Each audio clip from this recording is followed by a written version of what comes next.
el 6 de agosto murió en Roma el Papa Paulo VI, con quien el canciller Cubillos esperaba encontrarse para pedirle una gestión que aliviara la tensión creada con Argentina. La elección del nuevo Papa, Juan Pablo I, significó nuevos esfuerzos del ministro chileno. Y en la propia Capilla Sixtina, Cubillos, que presidió la delegación nacional a la entronización, conversó con el presidente argentino Jorge Videla. Bajo los frescos de Miguel Ángel conversé con el presidente Videla por más de una hora, notando en él una buena intención, pero claramente una incapacidad de mandar que después se hizo evidente. Cubillos esperaba reunirse pronto con Juan Pablo I, pero el Papa repentinamente murió y solo el 16 de octubre pudo ser elegido el polaco Karol Wojtyła. El 30 de octubre, Cubillos se reúne finalmente con Juan Pablo II, quien, informado ya por representantes de las iglesias chilenas y Argentina, estaba enterado del curso de colisión que parecían tener las relaciones entre ambos países predominantemente católicos del sur de América.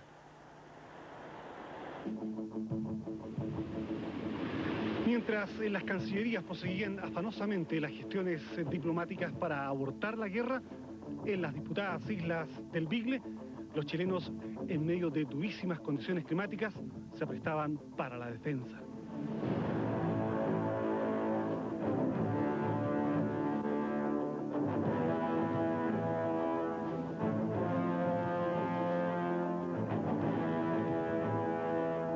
En la isla Picton, los infantes de marina habían montado un dispositivo de defensa que incluía numerosos puestos de tiro y trincheras desde las cuales se esperaba batir cualquier incursión.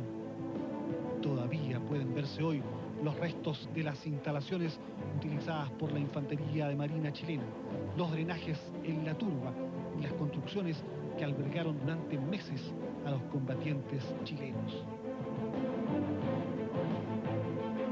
En pleno invierno, los infantes se dieron tiempo para construir una pequeña capilla con madera y tarugos, en la cual aún pueden leerse breves inscripciones. Junto a esta línea fortificada de defensa, las playas fueron sembradas con cientos de miles de minas. No sería fácil desalojar a los chilenos de esta isla. El espíritu era óptimo, porque estos soldados indudablemente que estaban preparados para la guerra, ¿no? Y para ellos esto era una prueba de sus capacidades individuales. Uno de los problemas que tuvimos nosotros en realidad era que el hombre estaba tan motivado que en cierta forma el hombre se sentía en cierta manera como un combatiente que estaba listo para actuar y que cuando le iban a decir que actuara. Entonces en el fondo nosotros teníamos que tener una actitud de convencimiento de que estábamos disuadiendo el conflicto. Los infantes de marina estaban emplazados en posiciones defensivas en Navarino y en las otras islas del canal Beagle. Parecía que había llegado el momento de aplicar lo aprendido en duros ejercicios de entrenamiento y máxima disciplina. El tremendo peso de la historia militar chilena, las guerras victoriosas del pasado, las figuras míticas de O'Higgins, Prat, Eleuterio Ramírez, los jóvenes de la Concepción, ahora, al filo del siglo XXI, parecían volver a manifestarse en estos hombres destacados en el austro. ¿Usted cree que un marino, un militar, un aviador chileno va a llegar a su casa pues, diciendo me rendí? Pero además nuestro Código de Justicia Militar es muy claro.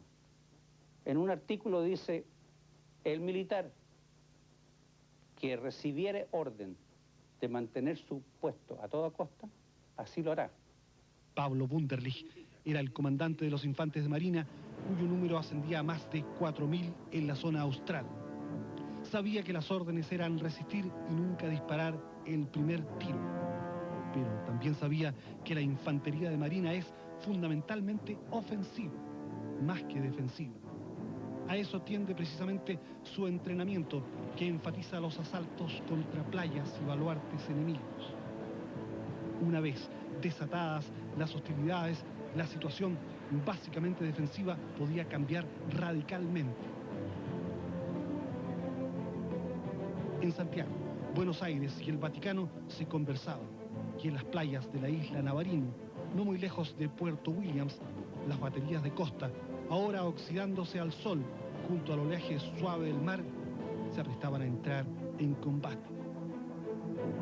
Mientras seguían construyéndose trincheras y puestos de ametralladoras, se pensaba también en los que morirían.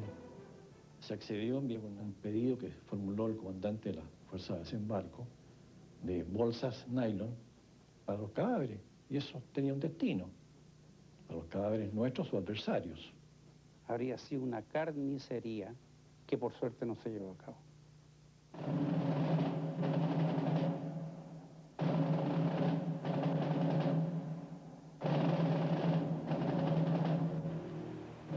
Durante muchos días e incluso meses, los infantes de Marina de Chile permanecieron apostados en trincheras como estas, esperando la eventual invasión argentina.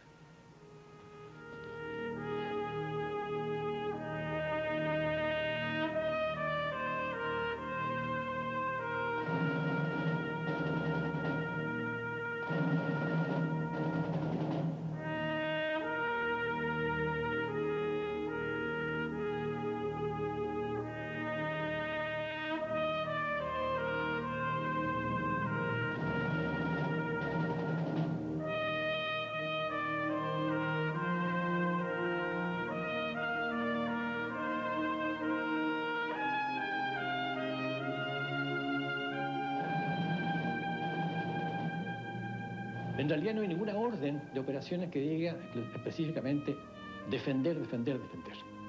Una orden de operaciones tiene que decir indudablemente los objetivos son tales y cuales, el propósito actual es conquistar, defender o buscar una decisión mediante fuego y movimiento. Indudablemente que bajo esas cláusulas la defensa puede ser una actitud inicial.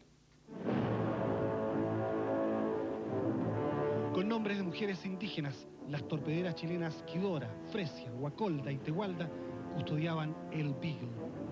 Pequeñas, veloces, vulnerables sí a impactos directos, pero tremendamente letales con sus torpedos, tenían la misión de impedir en caso de guerra la penetración de naves mayores en el Beagle, defender la integridad del territorio marítimo en el litoral fragmentado y responder a eventuales provocaciones de naves argentinas. Toda el área, comprendida entre el Estrecho de Magallanes y el Cabo de Hornos, estuvo siempre fuertemente patrullada por buques, aviones y personal de la Marina. Estaban a la defensiva ciertamente, pero todo indica que declaradas las hostilidades, no solo era probable un gancho de izquierda en el extremo norte, sino también un gancho de derecha para apoderarse de Ushuaia y de toda la isla de Tierra del Fuego, de soberanía compartida entre Chile y Argentina. ¿Está usted preparado para tomarse Ushuaia? No puedo contestar esa pregunta. ¿Está usted preparado para tomarse la isla de Tierra del Fuego completa? Tampoco puedo contestar esa pregunta. ¿Estaba en condiciones de poder haberlo hecho si se lo hubieran ordenado? Sí, sí.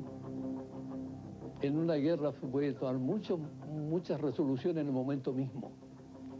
Una buena posibilidad era tomarse la isla grande de Tierra del Fuego, sin lugar a dudas. Teníamos nosotros fuerza en Tierra del Fuego, superior a la Argentina, y una de las posibilidades era tomarnos la isla grande de Tierra del Fuego. En el extremo sur no había miedo ante la superioridad militar argentina, y en el resto del país aumentaban los preparativos para la confrontación. En los techos de la mayoría de los hospitales y policlínicas se habían pintado enormes cruces rojas para evitar que fueran bombardeadas. Había tranquilidad, pero algunos no podían disimular las aprensiones. Hubo chilenos asustados y hubo extranjeros asustados. En uno de mis primeros viajes a Roma, me reuní con el padre jesuita Fiorenzo Cavalli, a cargo del directorio o oficina de Chile en el Vaticano. En una conversación muy amable, Me dijo, ministro, ¿por qué no le regala una isla a Argentina y con eso se evita todo el problema que tenemos? Yo le dije en forma muy dura, lamento que usted, que está a cargo de nuestros temas, tenga su opinión. Con ayuda como la suya no vamos a llegar a ninguna parte. Usted está prejuzgando. En fin, le dije varias barbaridades con el respeto que se merece un sacerdote. El padre Cavalli nunca olvidó la reacción mía y hasta el día de hoy me manda tarjeta de Pascua disculpándose por lo que dijo. Eso en el extranjero, un ejemplo. Aquí en Chile habían muchos miedosos. ¿Quiénes fueron esos chilenos miedosos? El exministro de Relaciones Exteriores, Hernán Cubillos, considera que por el momento y por razones de prudencia no debe dar a conocer los nombres de aquellos chilenos miedosos, uno de los cuales ubicado en una posición de cierta influencia, que trataron de presionarlo para que entregara una de las islas del Beagle a los argentinos con el fin de evitar una guerra que parecía inminente. Y finalmente el mismo cardenal Zamoré, cuando comenzaron las negociaciones, me empujó a que le entregara una isla a Argentina. Y cuando le dije que no, me amenazó con irse a Roma y declarar su gestión frustrada. La Cancillería chilena buscó fórmulas para resolver el incordio austral que iban desde llevar la cuestión a la Corte Internacional de La Haya hasta la mediación de un país amigo, propuesta aceptada finalmente por Argentina.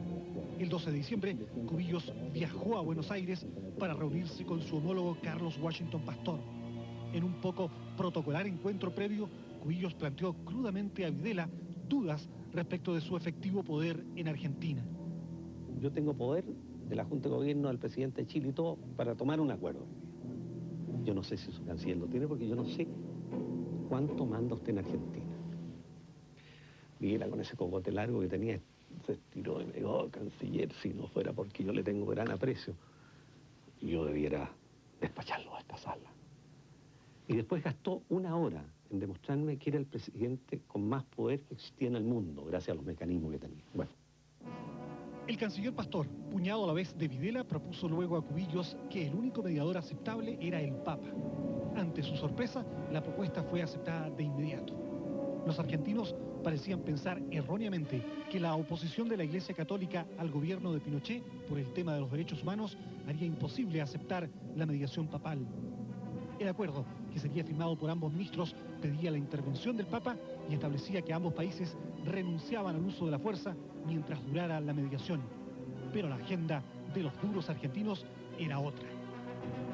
Me estaba preparando para ir a la Cancillería Argentina, en el Palacio San Martín, para firmar los documentos a las 4 de la tarde, cuando a la media hora antes de salir me llama Pastor y me dice, canciller, estoy desolado, todo ha terminado, la Junta Militar ha desautorizado al presidente Videla, el presidente Videla me ha desautorizado a mí, no hay acuerdo.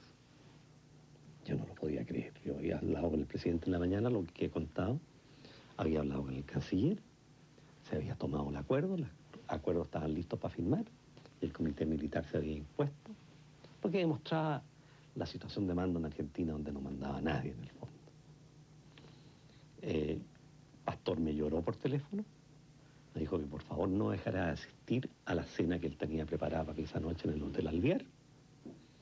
Yo siempre optimista y buscando la solución y pensando que todavía había solución, fui a la cena del Alvear, que fue una verdadera ceremonia fúnebre. Los chilenos llegamos primero, yo como se acostumbra en estas cosas le tenía un regalo al canciller Pastor, un cuadro que le había llevado chileno, y ellos no estaban preparados ni siquiera para darle un regalo de vuelta, entonces mandaron a alguien a comprar a la joyería Richardi ahí en el Hotel Plaza, que está abierto toda la noche, una cigarrera de plata que la tengo por ahí, que no la alcanzaron ni a inscribir. Eso demuestra que ni siquiera estaba pensada la cena. Los generales duros como Menéndez y Suárez Mason exigían el cese del diálogo, hacia el cual parecían más proclives sectores de la Armada y la Aeronáutica. Los duros solo pensaban en la acción militar para la cual se habían preparado. En una entrevista con la revista Somos, Luciano Benjamín Menéndez dejó pocas dudas al respecto. ¿Por qué tenía seguridad de la victoria? En primer lugar, por la precariedad de los medios chilenos. Era notoria. Mis tropas, además de ser superiores en número, estaban mejor pertrechadas y además respaldadas por la parte civil. ¿Y quería avanzar y ocupar Santiago? Eso no se lo puedo decir. Yo pasé 4 meses en la frontera, en la cordillera, haciendo reconocimientos y ejercicios con tropas. Después discutí esos resultados en el comando en jefe, proponiendo una u otra cosa para establecer las pautas finales. Alguna prensa argentina colaboraba de buen grado con la campaña belicista, promoviendo la idea que se debía frenar el expansionismo chileno, como si fuera Chile el país que pretendía desconocer un arbitraje. No todos eran vientos de guerra en Argentina. Obviamente la mayoría de su población no quería un conflicto bélico a pesar de las campañas reiteradas contra Chile. Aunque severamente restringidos en sus libertades, los sectores opositores trasandino parecían repudiar los preparativos para la guerra dispuestos por el gobierno de Videla y por los duros del ejército. Fuerte, solo le pido a Dios que la guerra es un monstruo grande. La voz de León Gieco enfureció por entonces a los generales argentinos, pero su sencillo huayno, compuesto a mediados del año 78, cuando arreciaba los planes para la invasión contra Chile, no pudo ser acallado, convirtiéndose en su obra más famosa y en un verdadero himno a la paz. Pero por entonces, León Gieco no era muy escuchado en la Casa Rosada. Y entre el 13 y el 22 de diciembre, Chile y Argentina vivieron el periodo más tenso en la historia de sus relaciones.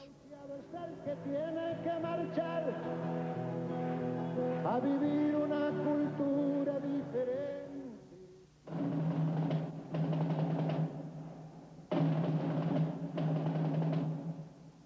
En el sur, los preparativos de defensa estaban casi completos.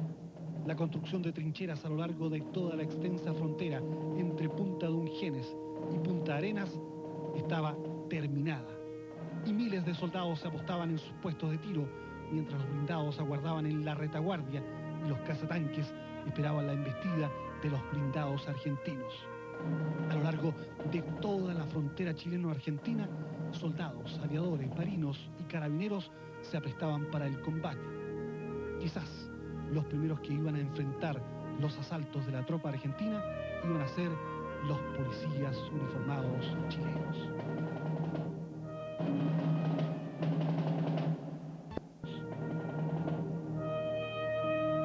Nosotros recibimos refuerzos de carabineros. Carabineros que aquí estaba formando parte de dirigiendo el tránsito o en las comisarías. Y ese se transformó en el mejor soldado. En Magallanes, casi todos los pasos fronterizos habían sido cerrados por los argentinos. Toda la comunidad participaba aquí del esfuerzo militar. Los magallánicos fueron con seguridad quienes tuvieron más conciencia del peligro de guerra que estaba corriendo Chile. En estas imágenes se ve al general Nilo Fladi hablando en el Teatro Municipal y comunicando que la región y seguramente la ciudad iban a estar en la primera línea de fuego. Y le dije, mire, aquí la guerra puede venir en cualquier instante. Y yo le pido a ustedes que si no tienen la calma y no tienen la valentía para enfrentar esa situación, abandonen la zona. Ni un magallánico, ni uno, dejó la región. En Puerto Natales, la situación era tal vez la más tensa de todo Chile. La frontera se encuentra a apenas 15 kilómetros y esta es la parte más angosta del estrecho territorio nacional. 15.000 soldados argentinos y 200 tanques habían sido desplazados hacia Río Gallegos, puerta de entrada hacia Magallanes. El asalto contra Natales aparecía como una opción obvia para cortar la continuidad geográfica chilena. Aquí, prácticamente todos los hombres fueron llamados a servir. Dejé el vehículo acá, me presenté a Carabineros. Me dijeron que a las 2 tenía que estar para arriba y... Bueno, yo pensé que era una como dijeron, ir a presentarme, ¿no? Allá me dijeron, pase mañana y póngase la ropita. Y ahí nos quedamos. Nosotros veíamos y podíamos contar los vehículos argentinos que estaban en posición. Y tan malamente mimetizados que nosotros los podíamos contar porque el reflejo del sol con los parabrisas no era necesario tomar un larga vista para ver los vehículos que estaban en posición.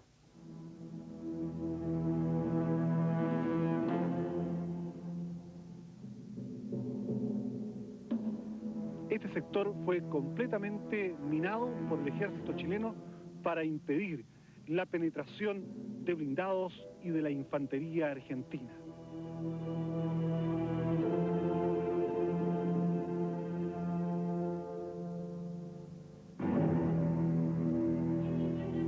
En el Paso Dorotea se esperaba uno de los principales ataques argentinos y allí, en las serranías, se dispuso una vigilancia metro a metro y la construcción de trincheras. Argentinos y chilenos podían verse las caras en estos parajes.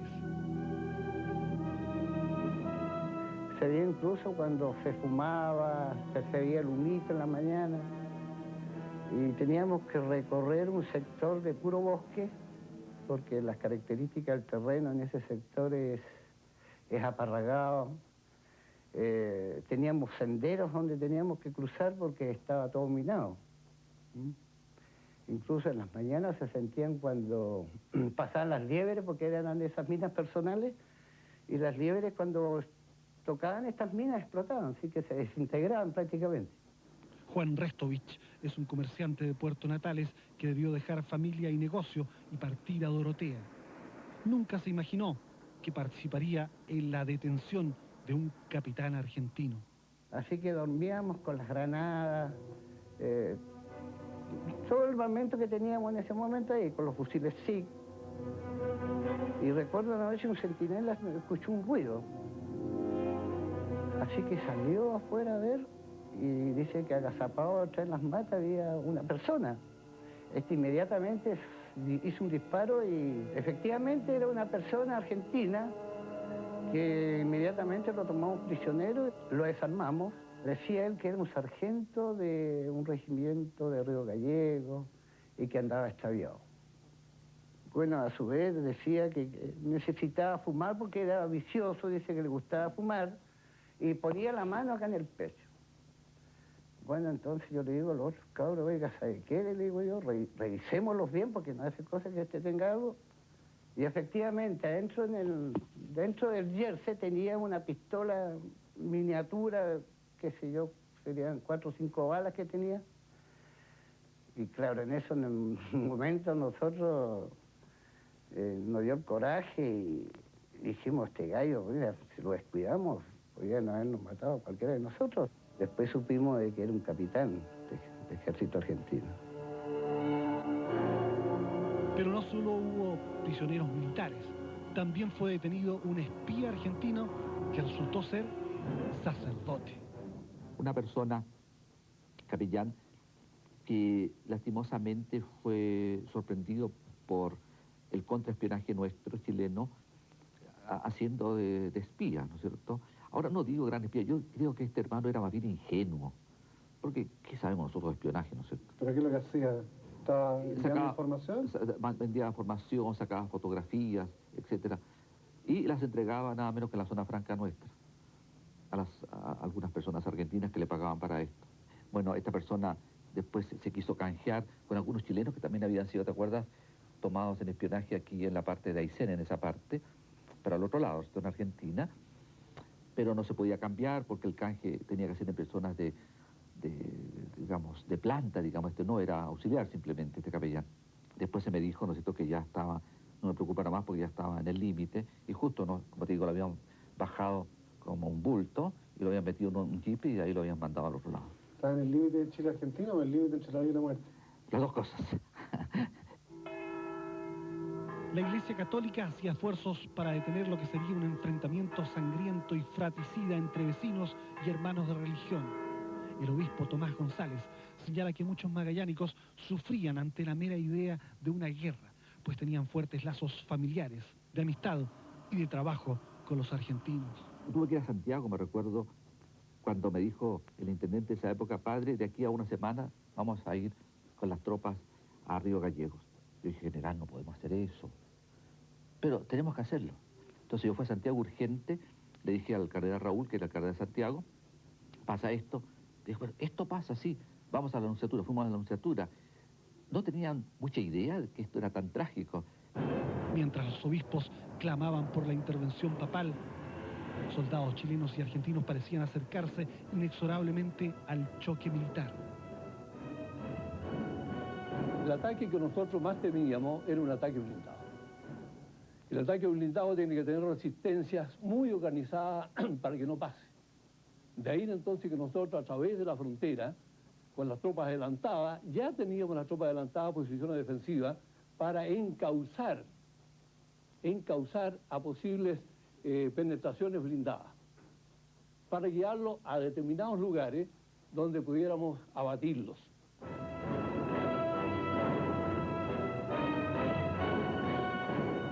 Todo indica que los argentinos tratarían de conquistar Puerto Natales y luego irrumpir hacia el estrecho de Magallanes y Punta Arenas por Morro Chico y Cabeza de Mar. Ahí estaba montado todo un sistema de trincheras, campos minados y zanjas destinado a impedir la acción de los blindados argentinos.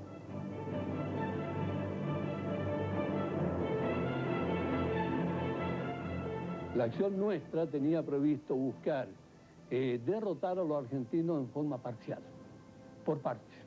Derrotarlos en la acción ofensiva que pudiera llegar en Dorotea, la acción ofensiva que pudiera llegar en las islas, la acción ofensiva que pudiera llegar en uno de los puntos de Laguna de Mar, etc. Y de ahí, ¿no es cierto?, siempre hay que prever los planes, de ahí posiblemente pasaran ya a una contraofensiva. La prensa de Buenos Aires informa el 17 de diciembre que se ha cerrado el aeropuerto de Lima. Se inician maniobras conjuntas de la Armada y la Fuerza Aérea del Perú, que parecen desplazarse rumbo a la frontera de Chile. Pero ni un solo hombre de los fuertes contingentes del ejército chileno del norte ha sido movilizado hacia el sur. El norte también estaba en pie de guerra. La invasión deberá ser frenada con las guarniciones del centro y del sur. La CIA, la agencia del espionaje norteamericano, informa a la Casa Blanca que la invasión argentina al Bigle es inminente. El presidente Jimmy Carter reconoce que el apresurado regreso de Cyrus Vance desde el Medio Oriente se debe a la proximidad del estallido de la guerra en el cono sur de América. Y Estados Unidos comienza a moverse tarde para evitar esto. Y viendo lo que se había avanzado, ¿cuál es la actitud que hace Estados Unidos? El embajador Landau comienza a proporcionarme a mí informe de los movimientos de las tropas argentinas sacados con su satélite, fotografías sacadas de satélite que muestran el avance de las flotas argentinas en todos los frentes, norte, sur y centro, hacia Chile. Las fotografías eran extraordinarias, uno podía contar hombre por hombre. Entonces estábamos sin ninguna ilusión de que no había guerra. Pero al mismo tiempo Estados Unidos, consciente de lo que estaba pasando y de lo tanto que ya habíamos avanzado con los papas y el Vaticano, se contacta con Casaroli, el secretario de Estado, y le manifiesta su profundo apoyo para que el Vaticano inicie una gestión de mediación. Una cosa, como digo, que me preocupaba era que no había conciencia a nivel nacional de que la situación era tan trágica. El 20 de diciembre, el gobierno chileno envía una nota al gobierno trasandino reiterando la invocación para aceptar una mediación. La nota es rechazada casi el mismo día por Argentina. Todo indica que el general Videla tiene sobre su escritorio el decreto supremo que contiene una declaración de guerra. Nosotros nos dimos cuenta que la guerra venía, que Argentina no quería un mecanismo de paz. Viene nuestra denuncia al Consejo de Seguridad de Naciones Unidas, es decir, viene una serie de una avalancha de acciones diplomáticas, a ver si con ellas podíamos evitar esta locura. En Magallanes, la tensión prebélica ha llegado al máximo. En las islas del Beagle, los infantes de marina fueron reforzados una vez más y el almirante Wunderlich debió hacer una difícil decisión: enviar a su propio hijo, al sazón teniente, al mando de una compañía de 150 hombres en la isla Picton. ¿Le costó hacer esa decisión, almirante? Depende qué quiere decir usted le costó. Era su hijo, que a lo mejor lo mandaba a la muerte. Si se refiere a tiempo, fue instantáneo. Si se refiere a que tomé en cuenta la trascendencia que podía tener para mí, fue terrible.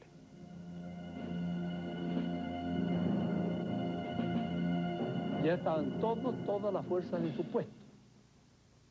Así que no había otra medida que tomar que esperar una posible ofensiva de parte de Argentina. El así denominado Operativo Soberanía, dispuesto por el Comando Supremo Político y Militar en Buenos Aires, consultaba el desembarco de tropas y la toma de esta isla, Nueva, y de las islas Picton y Lennox. El operativo tenía fecha y hora: 10 de la noche del día 22 de diciembre de 1978. Los argentinos creían que una acción nocturna sorprendería a la guarnición chilena destacada aquí. Nosotros no teníamos información de que había un plan soberanía, ni la fecha, ni la hora del posible desembarco. La información que nosotros teníamos provenía de nuestras intercepciones y nuestra exploración aeromarítima, en que nosotros teníamos perfectamente ubicada hora a hora la flota argentina. No, sorpresa imposible que se hubiera logrado, nada.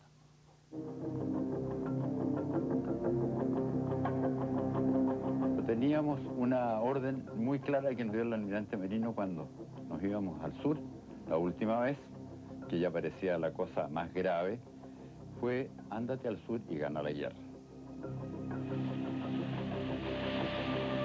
En los mares australes, donde tempestuosamente se juntan los océanos Pacífico y Atlántico, se iban a enfrentar la flota de mar argentina, que incluía un portaaviones, el crucero Belgrano, que después sería hundido en la Guerra de las Malvinas, 4 destructores, 4 fragatas, 2 corbetas recientemente compradas a Francia y la escuadra chilena, con 3 cruceros, 4 destructores, 2 fragatas.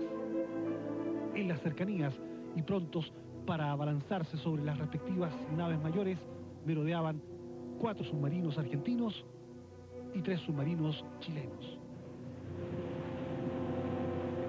En el canal del Beagle, las torpederas de ambos países se mostraban sus pequeños y afilados dientes. El momento más dramático fue cuando recibimos órdenes del comandante en jefe de la Armada de salir a buscar a la Armada Argentina y a la flota de mar argentina y oponernos a cualquier intento de desembarco o de agresión. Me acuerdo muy bien, casi textualmente, lo que me decía el almirante Merino el día que fue de mayor tensión. Decía: prepararse para iniciar acciones de guerra al amanecer, agresión inminente, buena suerte.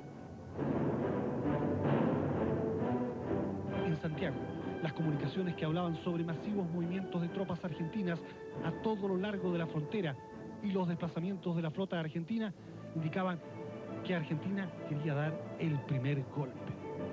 En el gobierno chileno se disponían las últimas decisiones para poner el país en estado de movilización general. Yo recuerdo que el 21 de diciembre del año 78 teníamos organizado ya todos los aspectos internos del país, que era lo que a mí me correspondía, todo el aspecto administrativo, y yo salí del Diego Portales, que en ese momento tenía mi oficina en ese edificio como ministro del Interior, a dirigirme a otros lugares donde íbamos a tener oficinas más resguardadas, que eran lugares secretos, y salí con todos los decretos necesarios que implicaba una guerra.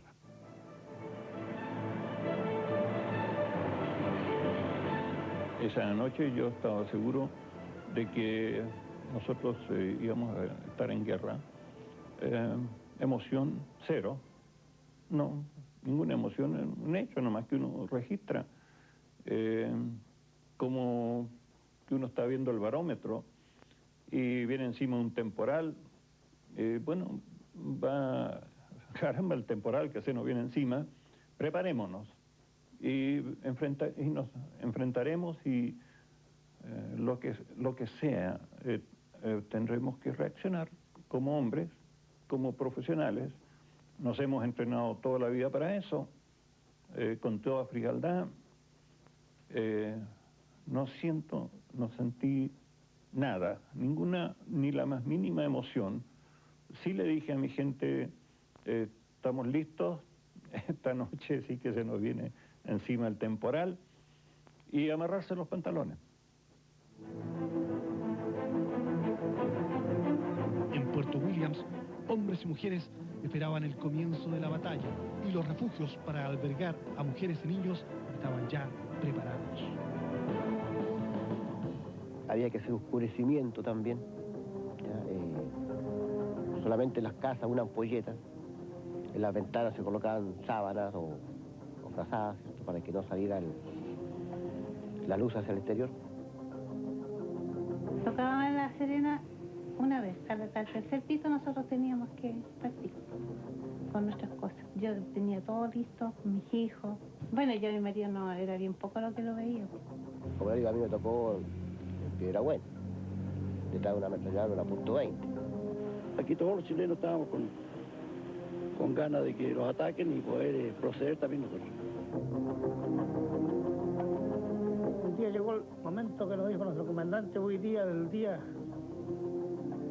que nos van a pegar, y ahí estuvimos preparados. Nos daban cigarrillos, algunos tragos fuertes también. Y me acuerdo que las comidas parece que le ponían como algo así como una ají, algo que según dicen de que era para tener vitalidad o estar más o menos como le dijera yo, con coraje. En un caso de que de un conflicto teníamos que avanzar y qué sé yo, llegar hasta Gallego, hasta donde sea, pero teníamos que seguir adelante. Muchas familias chilenas se vieron abruptamente separadas cuando las fronteras fueron clausuradas por Argentina y la incertidumbre se metió en muchos hogares y en el corazón de la Patagonia chilena. Las hipótesis de guerra comenzaron a convertirse en realidad. Las flotas de ambos países abandonaron sus apostaderos secretos, la Argentina ubicada en la isla de los Estados y la chilena en el Cabo de Hornos. Cuando salimos de nuestros fondeaderos de guerra, o sea, del aprovechamiento de nuestra posición a la mar, cuando teníamos que cruzar esa barrera entre la tierra y el mar, o sea, la protección de la tierra y el mar, donde podíamos esperar peligro submarino, fue un momento de mucha tensión hasta salir del área de peligro. Y para mí como persona, el momento en que íbamos decididos a buscar a la Armada Argentina y si la encontrábamos, combatirla, era el problema de la responsabilidad que tenía de todos estos 5.000 tantos hombres que estaban bajo mi mando, de llevarlos en la forma más eficiente hacia el combate. En el personal vi un entusiasmo enorme, porque ya llevábamos tanto tiempo esperando este momento, que cuando se le comunicó que ya no se tocaba más zafarrancho de combate para ejercicio, sino que cuando sonara el gong de zafarrancho de combate significaba que teníamos al adversario al frente, dispuestos ellos a agredirnos y nosotros dispuestos a repeler toda agresión, creo que salió un grito, por lo menos en el crucero donde yo estaba, que dijeron, por fin, viva Chile.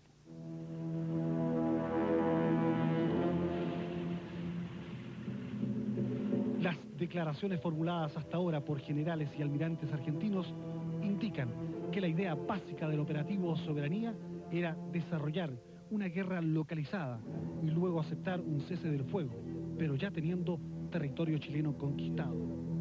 Si encontraban fuerte resistencia, pensaban destruir el potencial económico chileno, las vías de comunicaciones y atacar las grandes ciudades haciendo penetraciones en varios sectores chilenos.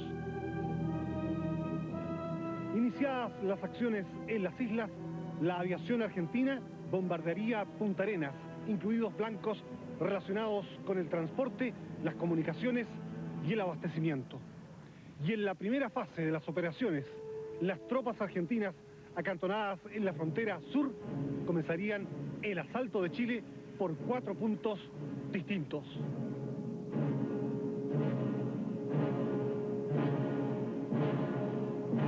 Yo personalmente no pensé en el choque blindado, ¿no es cierto? Porque primero hay que desgastarlo, destruirlos de a poco y después atacar. Porque si yo, ¿no es cierto?, avanza una columna de blindado, que era muy posible, y yo la contrarresto con otro ataque de blindado, bueno, vamos a destruirnos mutuamente o algo. Mientras que si yo espero con la organización del terreno, con los bazookas, que son los antiblindajes, con las minas, con todos los elementos que tengo para destruir parte de los blindados, voy a ser yo el que voy a hacer el ofensor en un momento determinado sobre esa fuerza blindada. Teníamos aviones Hunter que sí podían haber atacado algunos puestos sobre Argentina, y así estaba planificado además, en represalia naturalmente de ataques argentinos. Si ellos hubieran lanzado bombas sobre el centro de Santiago, ¿usted no habría bombardeado, por ejemplo, Mendoza? No, jamás, por ningún motivo, lo habría considerado un error psicológico, político y militar. O sea, ¿usted no habría respondido al terror aéreo con el terror aéreo? Por ningún motivo. ¿Y si por ningún lanzan motivo. bombas matando gente chileno? Por ningún motivo. Por ningún motivo. Es decir, yo me habría negado tercamente a realizar una operación de represalia de ese tipo. Chile parecía condenado a recibir el primer golpe de Argentina, que podía resultar devastador, de acuerdo con la máxima boxeril y militar de quien pega primero, pega 2 veces. Pero el jefe de la escuadra chilena estaba decidido a no ser víctima del primer golpe.